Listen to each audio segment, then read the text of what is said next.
Hello, everybody. Welcome to Santa Clara's The Roar podcast. I'm Theodore.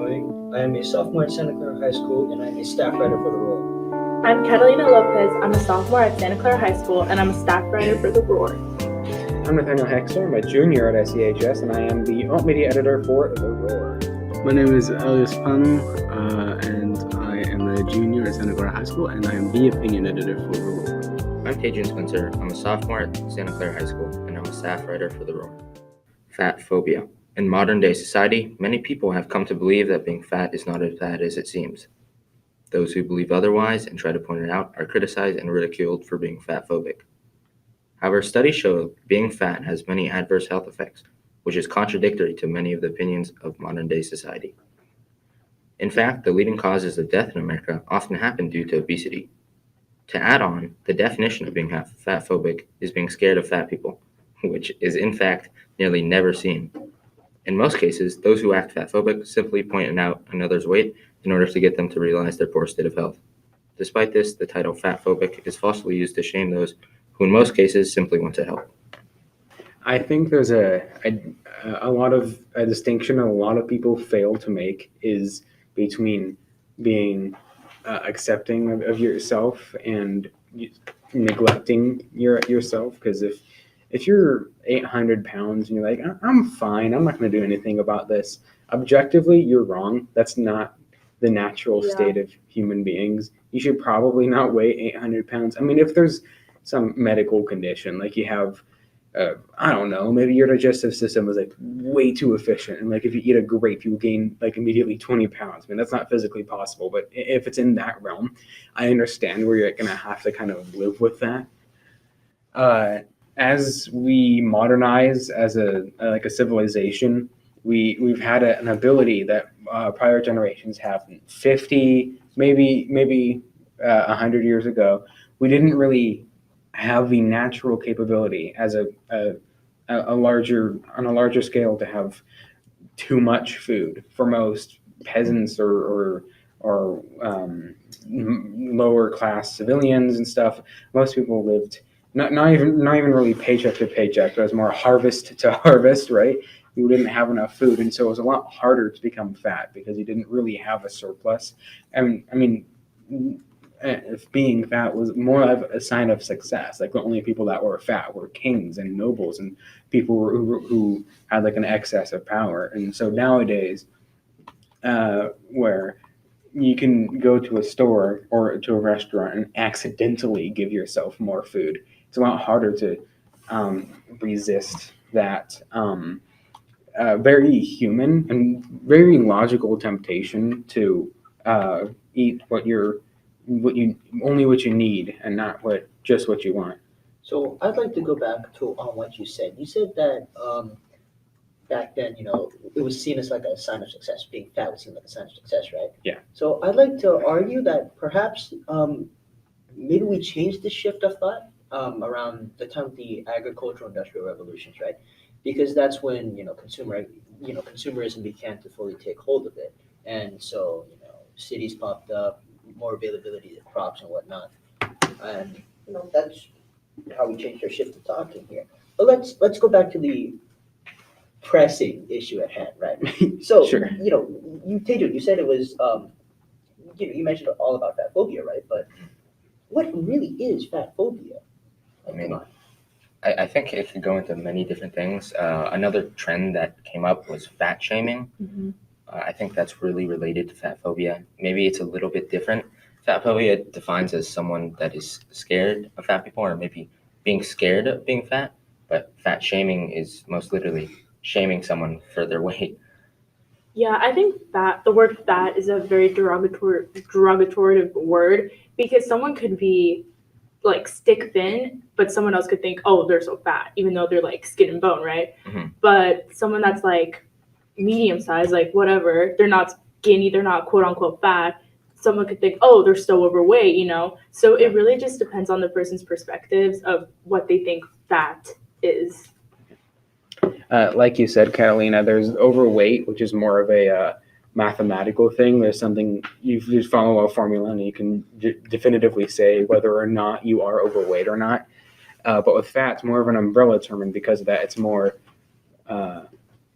it's less defined, and so that means people kind of use it to haphazardly throw it around, and I think it's kind of acquired its own kind of insulting thing, even if official. I mean, like initially it really wasn't, but nowadays, it's kind of used as an insult. You know, the word fat's already been overused too much. It's been overused since last decade, whatnot. Mhm. So, I mean, at this rate, we all associate it as something negative. So, Mhm. unless, you know, you're referring to animals or whatnot, which, you know, being fat is good. They provide meat, they provide fat, you know, it's good for food and whatnot. Yeah, or like the actual stuff in your body, like body fat. That's not Yeah. all bad. It's not all bad, of course not. You I know, think, I mean, in humans, being fat is technically not bad unless you surpass like the 25 or 30% body fat. yeah. At that point, then you start being overweight, you start having health issues. The same applies if you go underweight, though. Yeah. If you get too skinny, then you can start having issues with bone density, just several other factors. I'm not sure of them right now. You know, life's about a balance. It's a cultural thing, because if you didn't know the ways that the Egyptian pharaohs, they were portrayed, a lot of them were a lot morbidly obese, but then they still got portrayed in their, especially in their coffins or the way they were embalmed, to become very skinny. You look elsewhere across history, you can definitely see from native histories here, men who were big and obese and all that stuff, they were granted respect, and they were often tribes and elders and all that stuff. I feel like we've noticed a transition here in America, especially with more just general fashion and modeling and all that stuff. We see this portrayal, or this sort of this pushing forward of the narrative that these people who are like, you know, metrosexuals, who are very what's it called, who are, you know, being before the chic and fashionable, they're skinny, and they're the ones who are in fact, and people who are not like that are out. So you think it's opinion based? It's a cultural thing. I think it's cultural. So do you think it matters about someone's health? You know, honestly, it just depends on which way you mix that with someone's height, someone's, what's it called, their build and all that stuff. There are people who can, you know, lift entire boulders, but if they were to let go of their stomach, they've got, you know, quite a bit of inches there, right? I mean, nonetheless, once your body surpasses that 200-pound maximum, your health like deteriorates extremely. Yeah. Your heart can't support that Because body. it's, you know, you said if people were morbidly obese, right? So at that point, you know, being big, too big, is just really bad. It's just unhealthy. It's Yeah. horrible. Yeah, it's horrible. Same thing with being skinny, though. But then again, we're talking about kind of people right now. Again, there's always a healthy medium Right. in between. So Yeah, there needs to be a median. there is. That's but just being There lean. is. There's a limit, you know. You can be chubby, but if it's If it's in an unhealthy way, then if you have it's to get above- that checked if it's out. You know what I above mean? 30%, then it's Depends how you got it as well, because if it's like a muscular thyroid thing, that's it, or a glandular or a thyroid thing. Oh yeah, That's a different thing, naturally, right? For Yeah. sure. Yeah, I mean, if But- you, there is a little study. If you do have like visible abs, then you probably don't have enough body weight to support yourself. And of course, there are exceptions, but that is a trend. Yeah, I heard about that. Yeah. I think you start seeing abs usually around 15% body fat, which is very healthy. Anything below that starts becoming unhealthy. Right. Below Yeah. 10% looks. It's a thin line. so the other cause of it is generational. Your parents are overweight, you're more likely to be overweight too. You pick up their eating habits. Right. Doesn't matter how someone eats. Doesn't matter if they're eating salad every day. If you eat a lot, it's eventually going to add up. You might as well be better eating a Twinkie sometimes than 2 apples, right? That's true. Yeah. Yeah. But just going back to the question, you know, especially about fatphobia in today's society, right? It seems that a lot of, how should I put it? A lot of people on social media, you know, they throw around fatphobia as a term, you know, say, "Oh my gosh, you're so fatphobic," when it comes to like, I guess, healthy criticism of people in some way. I don't know how to put it like that, but it's yeah. I Yeah, agree with that. don't like get mad at somebody or remove things from people just because they're overweight. But then again, don't encourage being overweight. Don't be like, oh, just be yourself. Yourself shouldn't be round, right? No, because I think here's the problem, right? Because we as a society, you know, we're encouraging people. We're encouraging them left and right. We sort of, I guess, pushed this idea that just to be yourself, be healthy. Well, not really be healthy in a matter in retrospect, but be yourself, express who you are.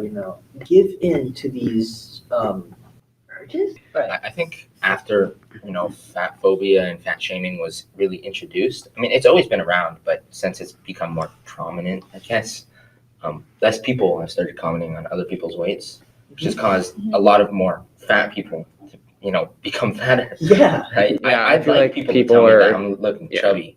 Then I can go on a diet, get skinnier. Yeah. And see, and that's where fat phobia causes eating disorders. There's a few different ones. There's anorexia, the most common one, and then Oh, there's yeah. also binge eating disorders. Right. Which is if I were to tell you, oh, Taejun, you're so fat, then you'd be like, oh, Right. I have to like starve myself. That's where anorexia comes in. You constantly starve yourself, and then it could cause physical and mental problems like you get dizzy, you're dehydrated, you're starving just in general, and yeah, you're rapidly losing weight, but that's like the most unhealthy way that you could possibly do it. Yeah, And then- anorexia I actually nervosa have is an type of experience like with that. body dysmorphia. Yeah, and then anorexia leads to binge eating disorder, which means since you're not eating, you don't have the nutrients in your body, so therefore you're binging a lot of food, and it's usually not healthy. It's usually junk food, or like all that stuff. So It leads into like a very unhealthy cycle.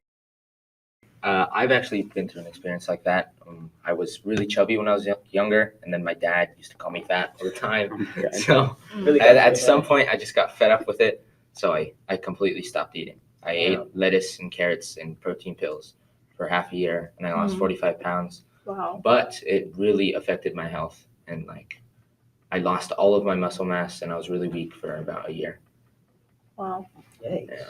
I think there's a contrast with that kind of stuff. I mean, yeah, you should probably, I mean, not you should, you need to have like a realistic view of yourself as a body, but I mean, as of your body, but not to the point where you're making yourself go crazy, right? And giving yourself anorexia or body dysmorphia, right? If you're overweight, if you're in the, say, 80th percentile of weight compared to height, you can probably say, okay, well, I'm not dying. I'm probably not going to be, probably not going to have too permanent effects. But maybe I should stop going to the donut store after work every Friday, right? Right. Or make small little changes. And okay, I know it's I'm the one to do this, but unlike I forget whatever political document, maybe the U.S. Constitution, I don't remember, but people say punishments should be equal to the level of the crime, and I believe something is similar here. If you're not very overweight, then I believe your reaction shouldn't be very severe. And of course, even if you are incredibly overweight, don't make yourself go crazy.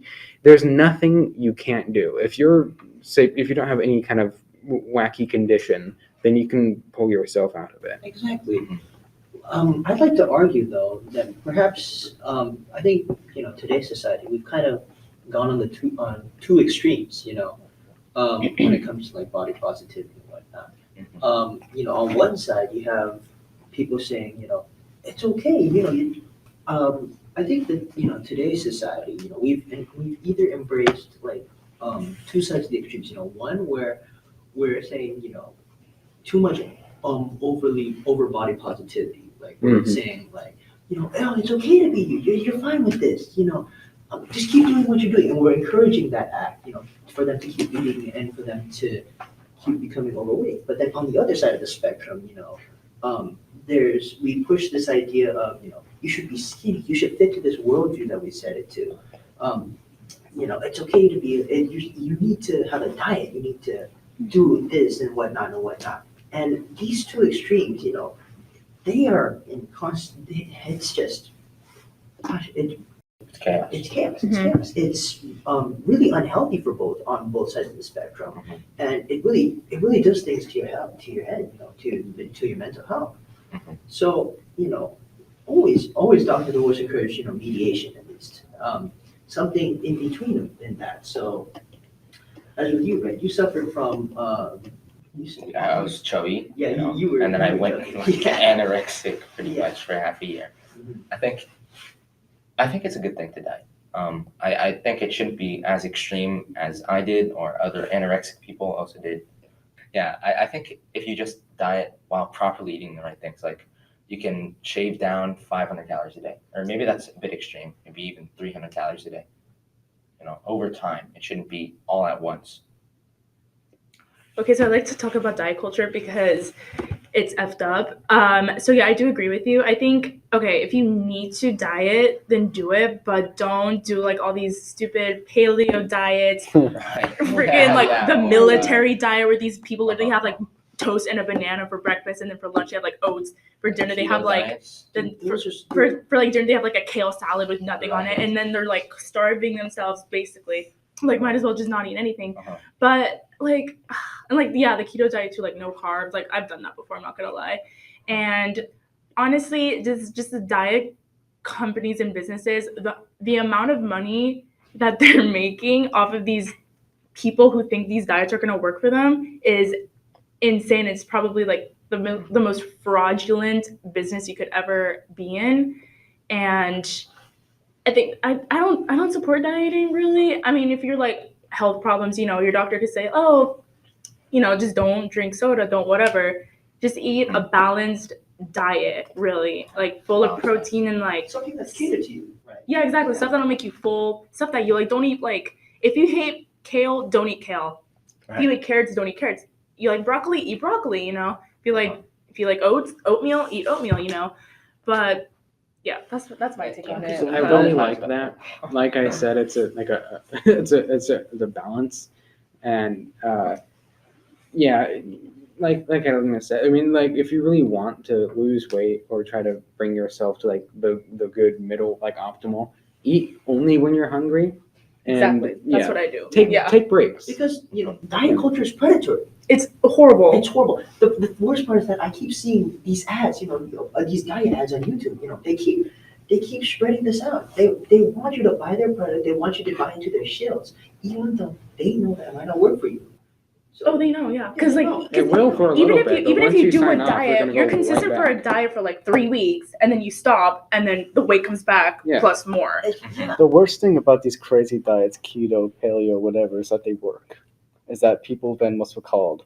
And it's like if you're with it long enough and you're what's it called consistent with it, and you're determined enough, and you're willing to do that to yourself, Right. and that's the worst part is that they work, and that people are willing to do that to themselves. That is inherently the worst part about the body insecurity of it. I think any diet can work, to be honest. Yeah. As long as it's balanced. It doesn't have to be keto. It Yeah. doesn't have to be any of these Mhm. special You don't have to things. restrict any foods, Exactly. Like you just need to eat in moderation.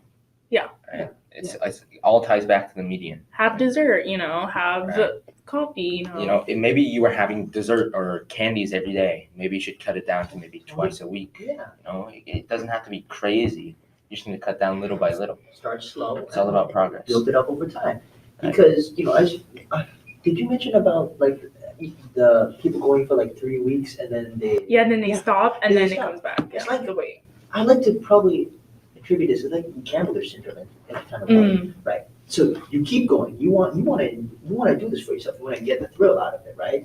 But then then you run out of cash. Then you work back and you keep going. It's a worse cycle because Yeah. you think that you're gonna win something. You're gonna earn something back for yourself, but then you keep relapsing over and over and over into this, and it breeds an unhealthy cycle.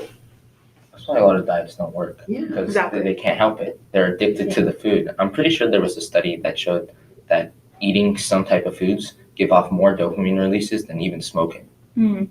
Which is kind of insane to think That about. is- Sugar is twice as addictive as cocaine. True. Exactly. Yeah, I mean, of course that makes sense. Our bodies are built to seek out that kind of stuff, right? Like in the nature 1,000 years ago, if we have like one single sweet berry, right, we're gonna be overjoyed, right? Because we didn't get enough sugar back then. We evolved in a world where we had to struggle to find food. Yeah. Yeah. But nowadays we get to choose, and now like industry and instinct don't really mix. We have too much food, Yeah. basically. We're basically born in a society where we have too many options. Uh-huh. Too many options to choose, and there's an oversurplus of things. So we keep buying, and we store it for ourselves. And it's like, I'm kind of feeling hungry for this kind of thing. Then we keep eating and coming back over it. Mhm. But especially with how people have this like body embracement movement kind of thing, right? I'm starting to see like corporations actually take advantage of this in some retrospect. I think Old Navy had like I'm not sure they were advertising like their products and their shirts, and they had like fat people in it, like Fat models. Yeah, because they have like fat plus mo- size. fat- Yeah. plus size models. That's the Yeah. right term to put it in a way. Right. Yeah, they have plus size models, and they're starting to market it because they know that Yeah, I these mean, people won't change. They just want to expand and make more money off of these. I think Right. over 50% of the U.S. is plus size. Yeah, I think that's the main reason. that's the problem. We have this problem where with obesity culture in a way, because we have all this fast food, all this junk food, and like the freedom to do as you feel. So you want a burger, go get it. You keeps repeating this Mhm. cycle. Just Yeah. keep munching, come back for more, keep munching until you become what you are. McDonald's has us right where they want us. Yeah. Right. McDonald's really got us right there. That's kind of where body positivity comes in. So the term body positivity, it's more like you don't hate anyone for their size. Like you can be tiny, you can be quote unquote fat, and they would still love you. Right. Like. And then so I think that's kind of what the corporations are kind of doing. Like, oh, we support because like I'm thinking of like Brandy Melville, like one size fits all. They're considered not body positive because it's like their clothes are supposed to fit into like super skinny like models. Like you can't be too thick or else it's not gonna fit you. But corporations like Old Navy, Target, they sell like plus sizes. So they're considered, they're body positive because they have my size, Yeah. So they're slowly nudging this narrative around. Mhm. I'd like to argue that what they're doing, what's been the same with the LGBTQ community, especially since, during Pride Month, for example, it's like, oh, we support you guys, colors of the rainbows, all that crap right there. And then, only for a month, yeah, but it's feeds into the consumer market. So yeah, Yeah. They're exploiting people. That's it. I'm gonna do a Donald Trump and yawn. I'm gonna say that there's very good people on both sides, but there's also very bad people on both sides. Like, you all know the stereotype of the jelly fat man, right? John Candy, Santa Claus, right? Yeah. yeah. Right. And then you also have people who are like, I can't name it. I don't know. I was about to say Styx, like the band, but that's weird. There's also been really skinny people and really great people. The number one thing to remember is that we're all people, right? And if we're going to categorize ourselves like this, and we're going to split ourselves around this, all we're really trying to do is find the one true form of living, or like the purest form of living to your best life. People will believe that if you eat, you make yourself happy. People, if you're healthy and you're able to run and walk upstairs when you're still like 70, you're healthy. But really, we're all human beings, right? Right. And I know it's kind of stupid for me to only say this now, after I decided to join this podcast. But what's it called? We're all people, and it's futile to argue the point. In short, everything needs to be in moderation. It's not okay to be fat, but it's also not okay to be too skinny. Everything is about self-improvement. Don't worry about what other people think, and just be the best that you can be. This is Theodore Nguyen. I'm signing off. This is Catalina Lopez, and I'm signing off. Now, Hekster signing off. This is Elias Panou, and I'm signing off. I'm Taejun Spencer, signing off. Don't forget to like and subscribe, smash that like button. Stay tuned for more notifications, and goodbye.